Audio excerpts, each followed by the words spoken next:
La Comunidad Católica Los Amigos de Jesús presenta su programa Palabras de Fe.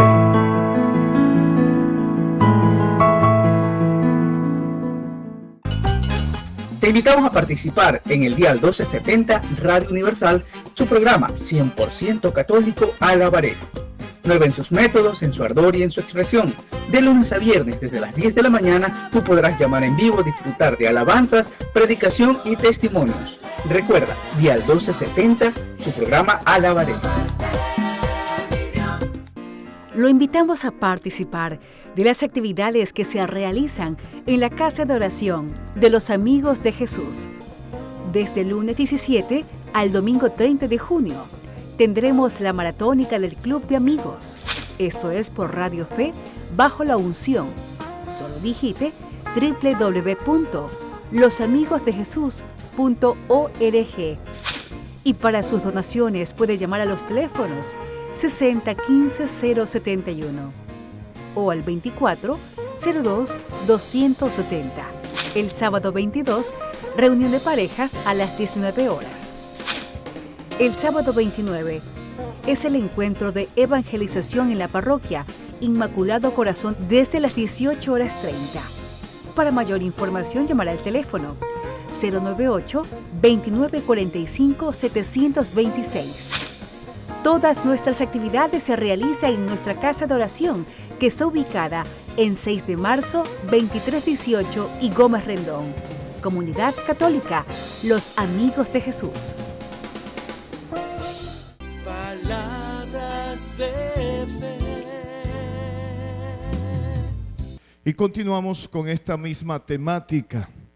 Estamos con el texto sobre el libro de Deuteronomio, el capítulo 28, verso 1, sobre bendiciones para los que obedecen, en esta serie de enseñanzas de esta maratónica. Nos dice así, vamos a recordar el texto para aquellos amigos que siguen por televisión, por Caravana. Dios les bendiga. Aparecen en caracteres nuestros teléfonos y nos pueden llamar para pedir información sobre el Club de los Amigos de Jesús. Nos dice así el texto: en el nombre del Padre, del Hijo y del Espíritu Santo. Amén. Nos dice la Escritura: si de veras obedeces al Señor tu Dios y pones en práctica todos sus mandamientos que yo te ordeno hoy, entonces el Señor te pondrá por encima de todos los pueblos de la tierra. Palabra de Dios. Gracias, Señor. Bien, esta es una promesa que contiene, además de otros versículos, más elementos que traen estas bendiciones. Bueno, indudablemente estas bendiciones fueron dadas hace más de 2800 años y fueron dadas al pueblo de Israel, al pueblo de Dios. Eso fue dado en el antiguo pacto, en la antigua alianza, antes de venir Jesús. Pero no significa que estas promesas y estas bendiciones hayan quedado caducas o abolidas. No, siguen vigentes, siguen. Cuando Jesús dijo: yo no he venido a abolir la ley ni los profetas, sino a darle su sentido de perfección, a perfeccionarlas en el amor, indudablemente estos principios siguen hoy para todos los hijos de Dios. Es indiscutible que nosotros estamos bajo un mejor pacto. Estamos en el pacto de la nueva alianza, estamos en el pacto de Jesucristo. Esto fue antes del pacto de Jesús, pero aún así estamos bajo este nuevo pacto, bajo estas gracias. Entonces, el Señor le dice al pueblo: si ustedes obedecen y cumplen los mandamientos que yo les doy, yo los voy a bendecir. Y en ese capítulo 28 hasta el versículo 15 aproximadamente se van enumerando muchísimas bendiciones. Y claro, desde después de ese versículo aparecen lo opuesto, lo que viene como consecuencia la desobediencia, ¿no? Y en esos versículos aparecen, en la desobediencia aparecen muchas enfermedades que se las vive hoy. Y por eso en el Nuevo Testamento, cuando aparece Jesús, pues muchos de los enfermos estaban tristes, agobiados moralmente, porque la enfermedad era consecuencia de la desobediencia para el pueblo de Israel. Y no solamente el hecho de la desobediencia como tal, sino también la pobreza. Para los judíos el ser pobres es una maldición. Es una maldición.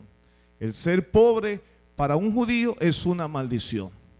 Porque la obediencia a través de la ley del antiguo pacto es bendición, prosperidad, riqueza.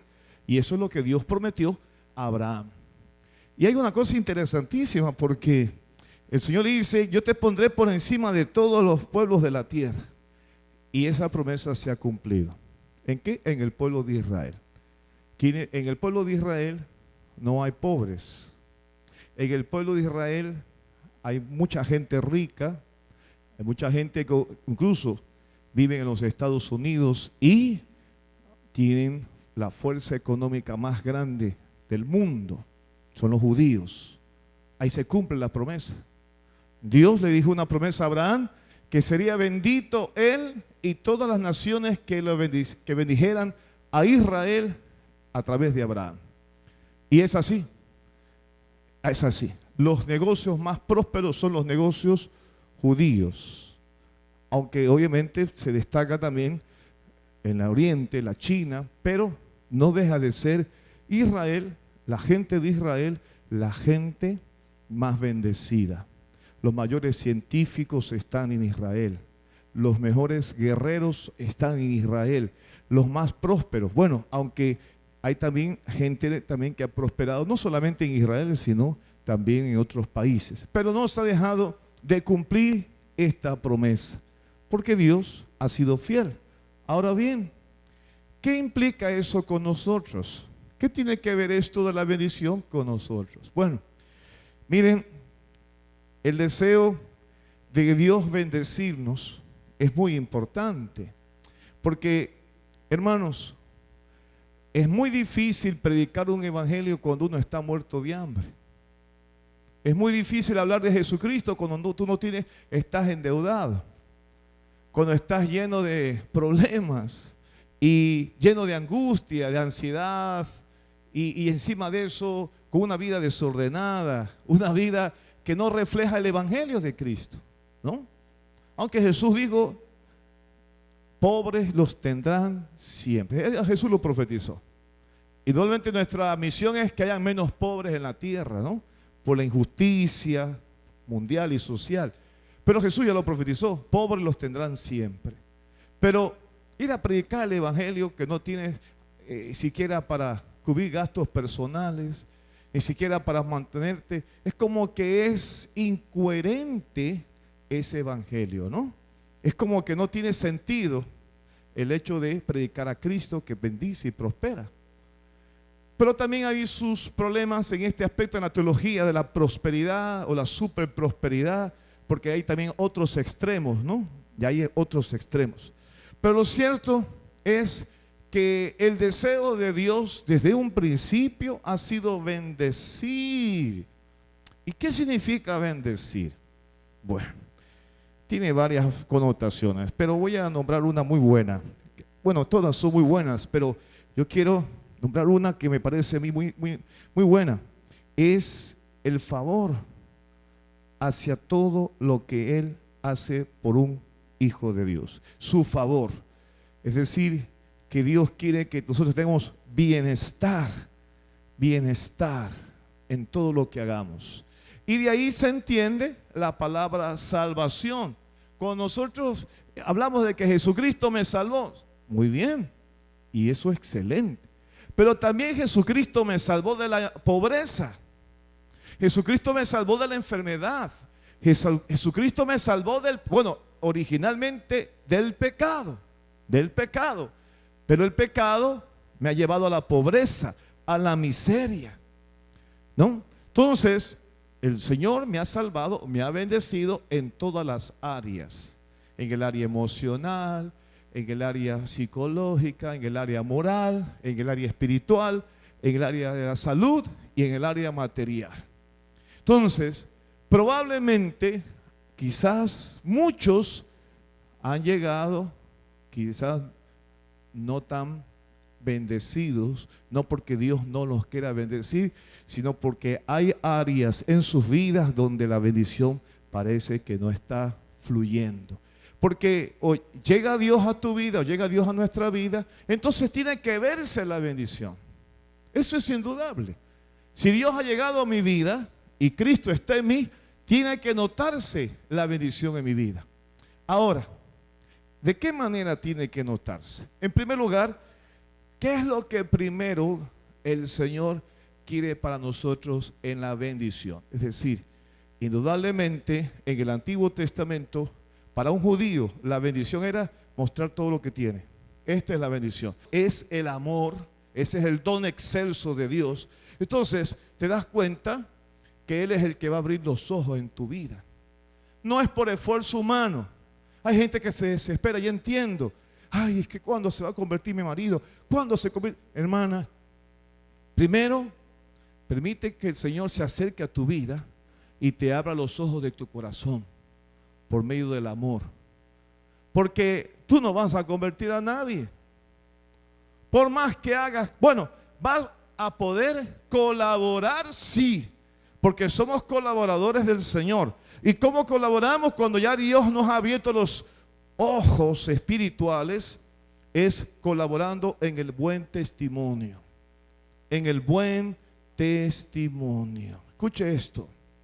Y ese buen testimonio no es de ratitos, porque ese es el otro problema. La gente piensa aquí, cuando viene aquí, que el Señor quiere que le haga como usan en la ilusión, las magias, sea cual sea la magia que es del diablo, porque la magia es del diablo.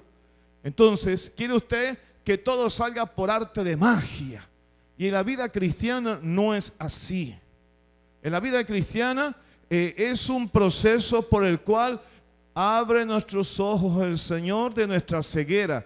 Y por el amor que Dios está derramando porque estábamos ciegos, entonces comenzamos a colaborar con el amor de Dios y comenzamos a dar pasos de fe y de testimonio en nuestro entorno familiar, en nuestro entorno laboral y como ciudadanos.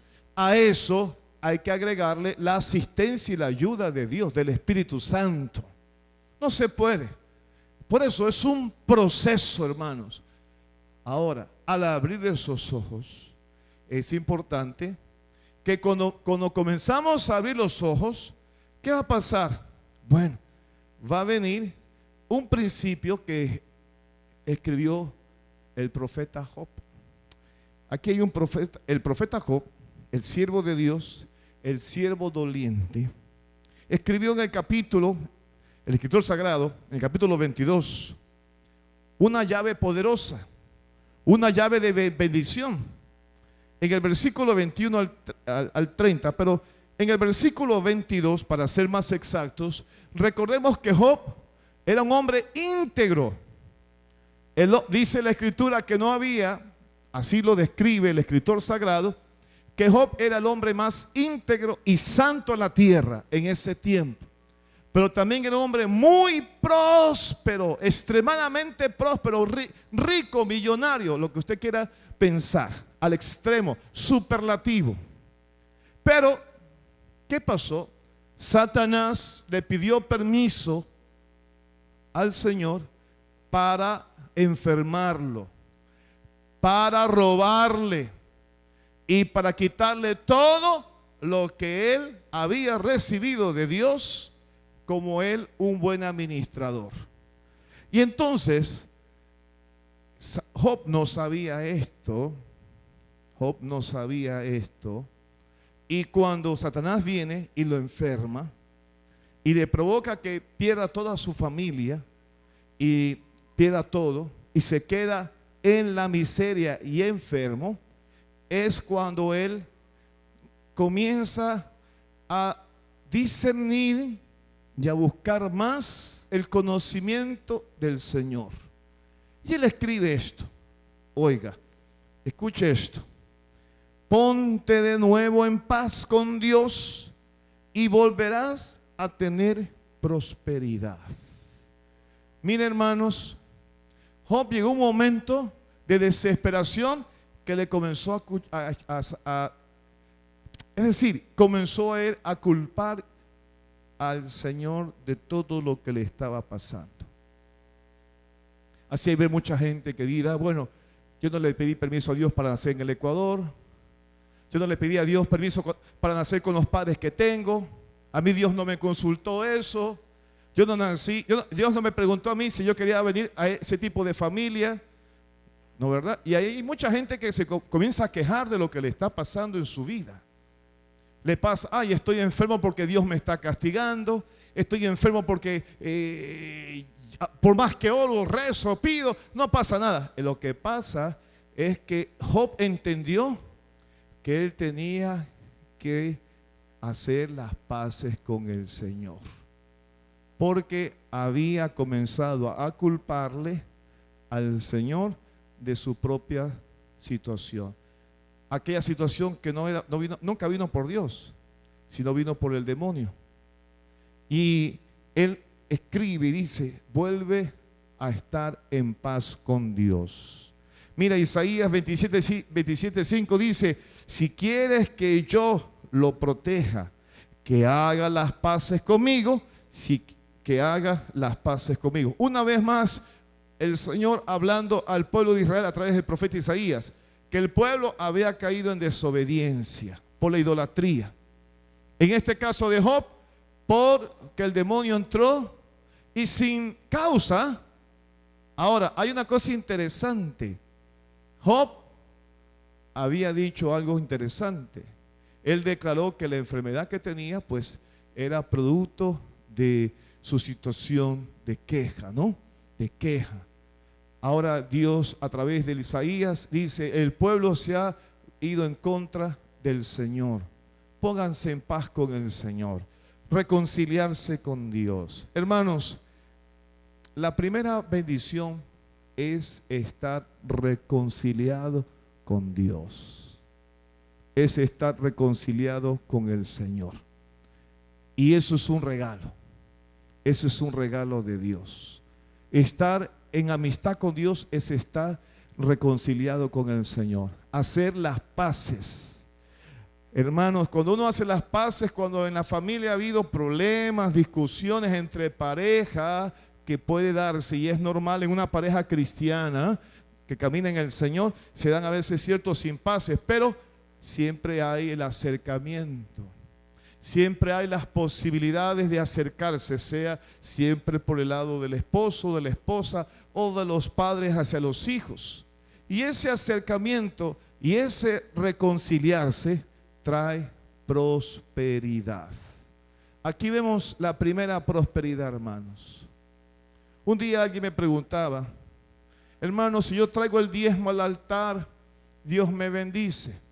Depende.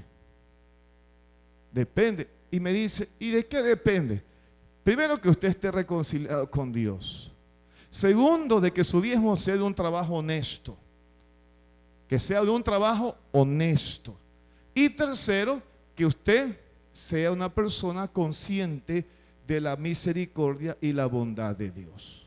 Entonces, desde esa perspectiva, hermano, es decir, cuando uno experimenta el amor de Dios a través de la reconciliación, el corazón se llena de gozo, se llena de paz, de alegría por la presencia de Dios, del Espíritu Santo.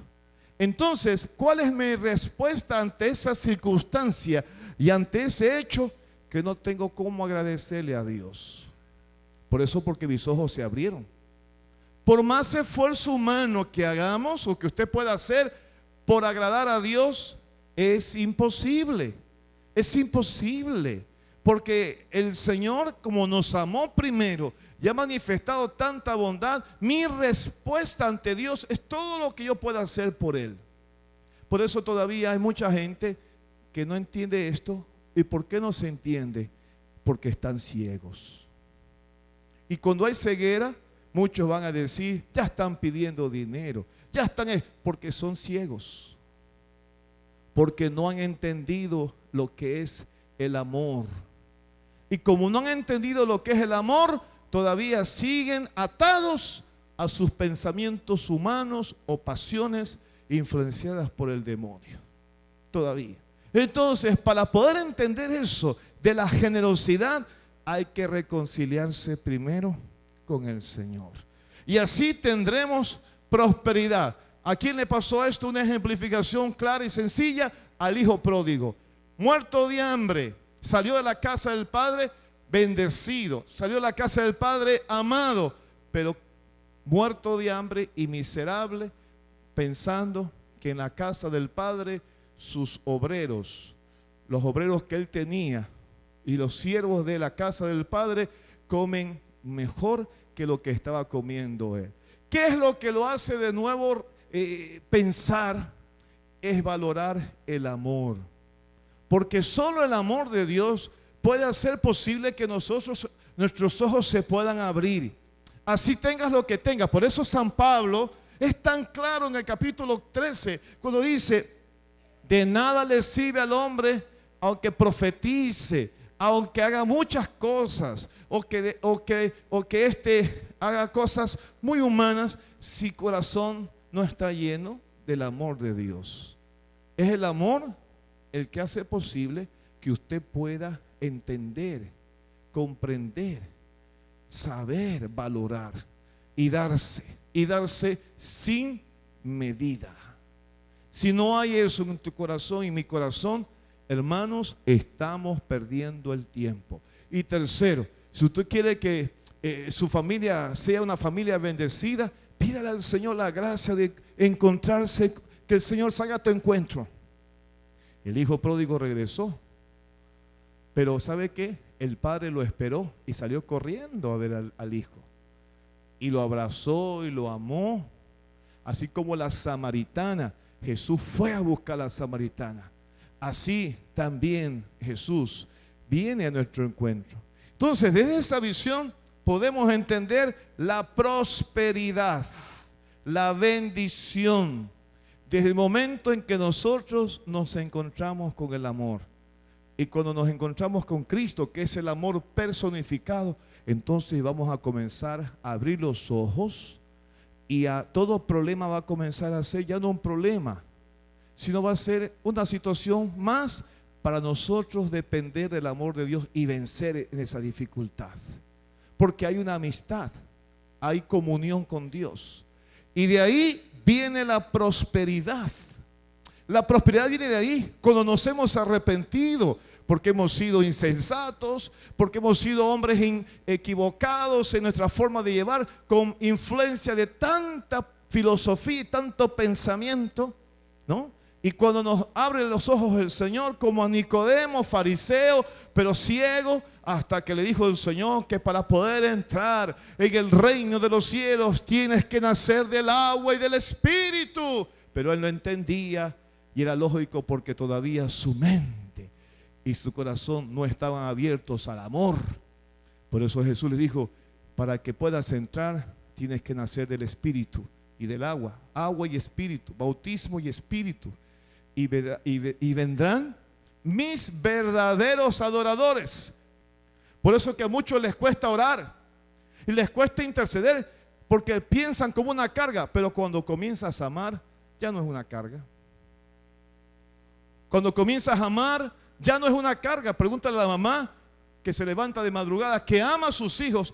Para ella no es una carga levantarse de madrugada a cuidar a sus hijos pequeñitos. lo hace con tanto amor. Es decir, no es una carga, no es un yugo. He ahí la respuesta de Dios ante el caminar en el Señor. El amor a través de la reconciliación, el amor manifestado a través de la bendición trae prosperidad. Ahora, Dios provee para todos nuestros alimentos. Es el amor de Dios, es el amor del Señor. Miren, el profeta Ezequiel en el capítulo 36, verso 30 dice: haré también que los árboles y los campos den más fruto para que ustedes no vuelvan a pasar vergüenza. Hermanos, ¿sabe qué, mi querido hermano y querida hermana? El Señor no quiere que tú seas avergonzado. ¿Sabe usted eso? Por eso cuando dice, el que permanece unido a mí y yo en él, dará mucho fruto. Estos frutos los entendemos como gracias y presencia del Espíritu Santo en el corazón del creyente. Amor, alegría, gozo, dominio propio, amabilidad, paciencia, ¿no? Pero también el Señor dice, te voy a bendecir en lo terrenal para que no te falte el fruto. Al no faltarte el fruto, no vas a quedar avergonzado. Pero mucha gente está no solamente sin fruto, está sin hojas y sin ramas y con el árbol quebrado. ¿Está escuchando? Están endeudados, no tienen plata, están en unas circunstancias terribles, están quebrados porque ¿sabe lo que sucede? Le falta la savia de Dios. Le falta la savia de Dios. ¿Y qué es la savia de Dios? El Espíritu Santo. Sobre ti, en ti y para ti. ¿Ven? Falta el Espíritu Santo. Entonces, cuando te das cuenta de esa realidad que estás quebrado, porque Dios quiere que tú des fruto, es imposible, eso es lo que les decía. No es posible que yo sea cristiano y esté sin un solo peso. Más bien yo soy un peso para otros. ¿Qué les parece? No tiene sentido el ser cristiano así. Arrancado, sin peso, sin alegría, sin gozo. Mira, algunos dicen, no, yo quiero ser pobre porque así Dios me mandó. Mentira del diablo. Dios no te mandó pobre. Eso no es verdad. El pobre eres tú que no quieres reconocer que hay un Dios grande y poderoso. Tú quieres vivir así. ¿Quieres vivir así? No. Cuando uno va y anuncia el Evangelio, y cuando llega el Evangelio saca de nuestra pobreza, primero espiritual, miseria, y también de lo temporal y material. Eso es una realidad. Es incoherente decir que el Evangelio llega y una mujer o un hombre se estén muriendo de hambre. Eso es incoherente. Entonces, ¿dónde está Dios en tu vida? ¿Está escuchando? ¿Dónde está Dios en tu vida? Porque Dios no es mentiroso. Dios es fiel a su palabra. Te bendeciré, dice el Señor. Te bendeciré y no faltará fruto. Dice el Señor, no van a pasar vergüenza delante de las otras naciones por causa del hambre. Palabras de fe. Lo invitamos a participar de las actividades que se realizan en la Casa de Oración de los Amigos de Jesús. Desde el lunes 17 al domingo 30 de junio tendremos la maratónica del Club de Amigos. Esto es por Radio Fe, bajo la unción. Solo digite www.losamigosdejesús.org. Y para sus donaciones puede llamar a los teléfonos 60 15 071 o al 24 02 270. El sábado 22, reunión de parejas a las 19 horas. El sábado 29 es el encuentro de evangelización en la parroquia Inmaculado Corazón desde las 18:30. Para mayor información, llamar al teléfono 098-2945-726. Todas nuestras actividades se realizan en nuestra casa de oración, que está ubicada en 6 de marzo, 2318 y Gómez Rendón. Comunidad Católica, los Amigos de Jesús. La Comunidad Católica Los Amigos de Jesús presentó su programa Palabras de Fe. Volveremos con más palabras de Dios el día de mañana. Que el Señor y vuestra Madre, la Virgen Santísima María, los bendiga.